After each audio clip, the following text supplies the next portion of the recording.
સુરતના એકે રોડ ખાતે આવેલી કેજીકે ડાયમંડ પ્રાઇવેટ લિમિટેડ કંપનીમાં બોઇલર વિભાગના કર્મચારી દ્વારા બોઇલિંગ માટે આપવામાં આવતા કંપનીના હીરાની ચોરી કરાતી હતી અને તેના બદલામાં સસ્તા હીરા મૂકી છેતરપિંડી કરતો હતો।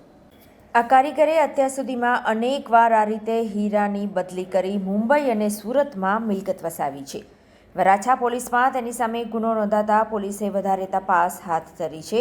વરાછા પોલીસ પાસેથી મળતી માહિતી મુજબ નવસારી ટાટા હોલની બાજુમાં સિદ્ધિ કોમ્પ્લેક્સમાં રહેતા Devendra Kumar Manoharlal Lalwani diamond polishing, manufacturing તથા ઇમ્પોર્ટ અને એક્સપોર્ટના વ્યવસાય સાથે સંકળાયેલા છે।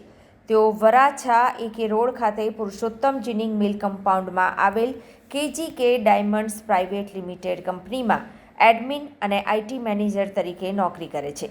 ગઈકાલે કંપનીમાં બોઇલર વિભાગમાં ફરજ બજાવતા ભાવેશ સહદેવ નાગતે સામે ફરિયાદ નોંધાવી હતી। ફરિયાદમાં જણાવ્યા મુજબ ભાવેશ વર્ષ 2015થી કંપનીમાં નોકરી કરે છે। ગત તારીખ 1 જાન્યુઆરીથી 28 ફેબ્રુઆરી સુધીમાં ભાવેશ નાગતે દ્વારા કંપની દ્વારા તેને બોઇલ કરવા માટે આપવામાં આવતા હીરામાંથી અમુક પ્રમાણમાં હીરા ચોરી કરી તેના બદલામાં અન્ય કંપનીના સસ્તા હીરાના પેકેટ ભેળવી દઈ હીરા ચોરી કરતો હતો। ભાવેશ નાગતેએ કંપનીમાંથી હીરા ચોરી કરી મુંબઈ અને સુરતમાં મિલકતો પણ ખરીદી હતી। ભાવેશ કંપનીમાંથી હીરા ચોરી કરતો હોવાનો એક લેટર આશીષભાઈ નામના વ્યક્તિએ મોકલ્યો હતો, જેમાં ભાવેશે મહારાષ્ટ્રમાં ખરીદેલી જમીન સાથે તેનો ફોટો મોકલ્યો હતો તેમજ ભાવેશ હીરા ચોરી કરી મુંબઈ અને સુરતમાં મિલકતો ખરીદી હોવાનો ઉલ્લેખ કર્યો હતો।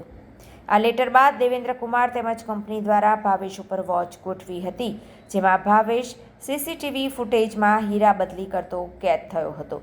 પોલીસે આ અંગે ગુનો નોંધી વધુ તપાસ હાથ ધરી છે।